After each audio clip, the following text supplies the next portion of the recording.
On behalf of NIRD and PR, I welcome you all on the celebration of Constitution Day.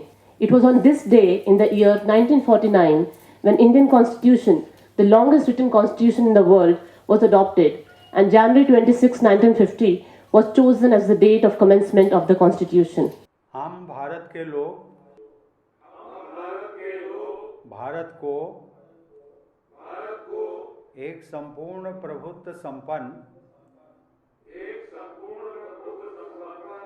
Samajwadi पंथ निरपेक्ष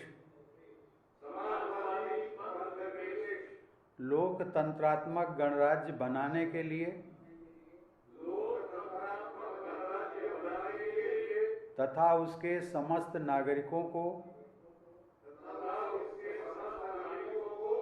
सामाजिक, आर्थिक और राजनैतिक न्याय,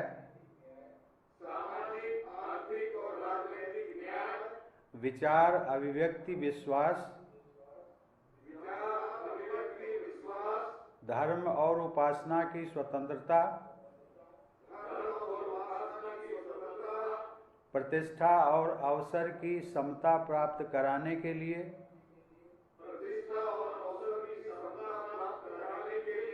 तथा उन सब में व्यक्ति की गरिमा और राष्ट्र की एकता और अखंडता सुनिश्चित करने वाली बंधुता बढ़ाने के लिए दृढ़ संकल्प होकर अपनी इस संविधान सभा में आज तारीख 26 नवंबर 1949 ईस्वी को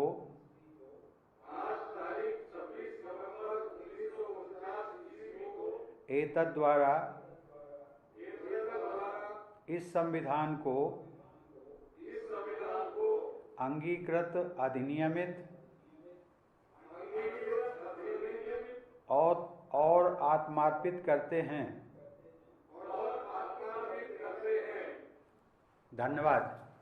To start the event, may I request Srimati Radhika Rastogi, Deputy Director General, to welcome the gathering.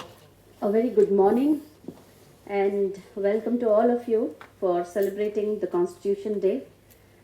We are all very proud of the great Constitution, the longest written constitution in the world, which has borrowed all the ideals from various other constitutions of the world and ably drafted by the Constituent Assembly under the guidance and leadership of Dr. B.R. Ambedkar.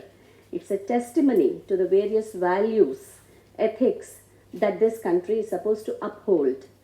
And in fact, the way the Constitution has been framed, it has ensured that absolute power does not vest with any particular institution or authority. It's based on the separation of powers and balance of powers between the legislature, executive and judiciary. Because the wide range of powers which were envisaged right at that point in time, and later on, yes, we have been amending it from time to time to adapt to the current situation. We have had more than 100 amendments till date, and in fact, we are working to ensure that the 73rd Constitutional Amendment becomes actually really realizable in all its potential. And we have been training for a long time now. NIRDPR has been playing a very predominant role in ensuring that these constitutional ideals reach every elected representative and every rural development and Panchayati Raj functionary in the country. So through our SIRDs, which are our sister organizations in the various states, we have been trying to, in a cascade mode, reach out to each and every Sarpanch and village Panchayat member with regard to their duties, responsibilities, the various schemes of government, and how do they function in a constitutional framework. I think this is a day for us to pay tribute to this great constitution that is guiding our country.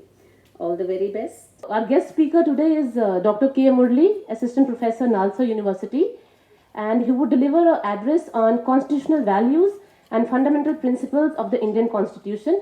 Good morning to everybody. It's really pleasure to be here, and undoubtedly Indian Constitution is one of the very important documents. For that matter, it's the most important document for us. Why should we have a written document? It's not just about controlling the government or giving the power to the people. It's much more than that. People might be divided, citizens might be divided because of their own interests, and constitution and political issues might be interpreted, misinterpreted, manipulated. But if you want to arbitrate between contesting claims about what is good, what is bad, you need to discover what is the real intention of writing a constitution. Only those kind of values has to bring in here in order to say what is the real path for the country. If you forget about that, you can't arbitrate in the current politics. A lot of people don't want to take a stand about contemporary politics now or 10 years back, after 10 years back also, because they don't understand what happened 70 years back, what kind of ideals, values that really guided in writing this kind of constitution. They were trying to declare in single voice that what kind of past we want to discard, what kind of future we want to embrace, what kind of past values we want to carry forward, what kind of past values we want to leave behind. This kind of a background was very, very important for us to prove that we are going to come up with the most democratic constitution. We are going to come up with the most democratic political arrangement. We are going to come up with the most democratic social arrangement and economic arrangement, which will make this to survive for coming 1,000 years. I think this is the right time to remember where we began our journey, otherwise we will lose our future. And with this note of caution, I thank you very much for giving this opportunity. Thank you very much. After that, we would have a quiz program. We have around 5 teams of the admin, faculty, finance. How many schedules exist in Indian Constitution? Right.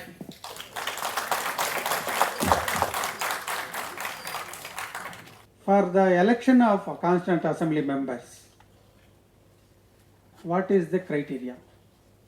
Who should contest, who should vote? I mean, at least who are eligible to vote for electing Constituent Assembly members? What is their qualifications?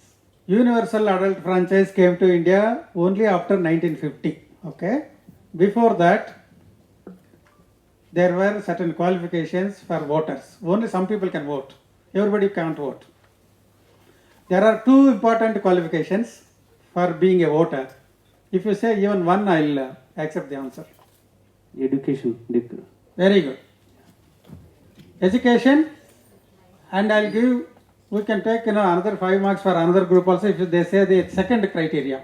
Let us stop here. See, the other qualification is property. So agriculture property, those who have agriculture property or any property, and education, those are only eligible to vote, and that is the biggest criticism against Indian Constitution. I now request Deputy Director General Srimati Radhika Rastogi to please come on the stage and felicitate our guest speaker.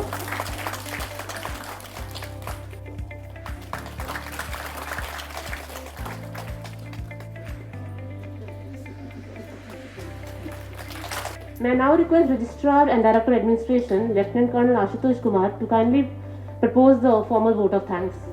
Good afternoon, ladies and gentlemen. I hope you all had a very informative session.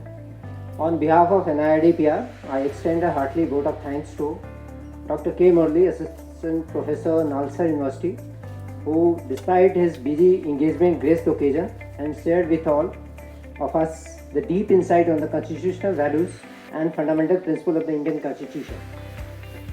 I would also like to thank DDG, Director FA, Head of Departments and faculty members of all centers, Assistant Registrar, staff of NIRDPR for joining us and attending the 71st Constitution Day.